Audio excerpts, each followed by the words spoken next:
So that's one story that we can tell about the Manchus and their origins. But it's also worth presenting a different story, the story that the Manchus themselves told about who they were and where they were from. According to this story, the Manchus, and specifically here I'm referring to the clan that would eventually become the ruling family of the Qing dynasty, the Manchus trace their origins back a few hundred years to an ancestor by the name of Bukuri Yongshon, who was born in the Changbai Mountains, the ever-white snow-covered peaks that separate today China from Korea. Now this Bukuri Yongshon was no ordinary child.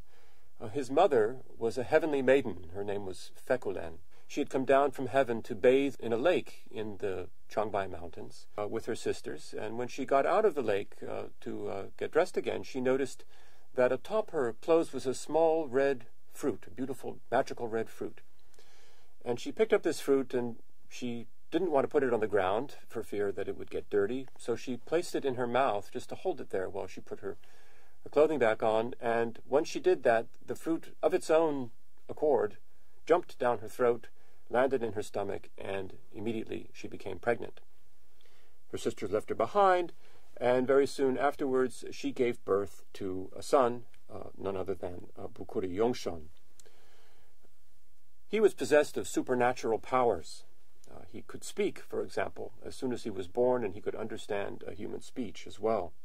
She took him to the edge of a stream, put him in a little boat, and explained to him that he had been born on this earth to bring peace to a group of people who lived in a little village, just a few days float down this stream.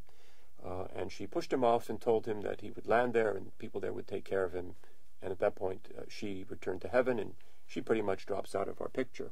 So Bukuri Yongshon floats in his boat down this stream for a few days until he gets to a village called Odoli.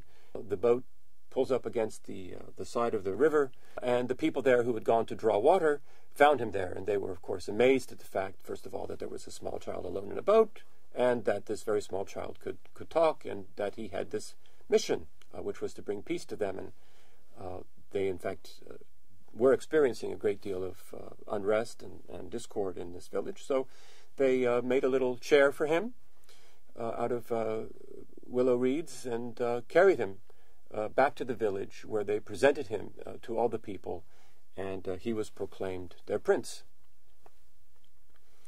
Now, Bukuri Yongshon and his descendants ruled peacefully for a long time until they became arrogant and violent too, just like the people that they had originally replaced.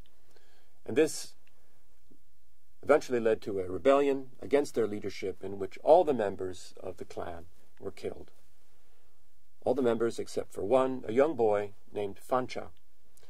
Fancha managed to escape from the village. The soldiers were chasing him. He was out in the middle of a field. The soldiers were looking around for him, and he had nowhere to hide. So he stood stock still, and a magpie, which is the Manchu's totem bird, a magpie landed on his head. The soldiers spotted him, but thought, well, there's a bird on his head. Couldn't be a person. Must be a withered tree. And they turned away and left him. And he was able to run away, and his life was spared.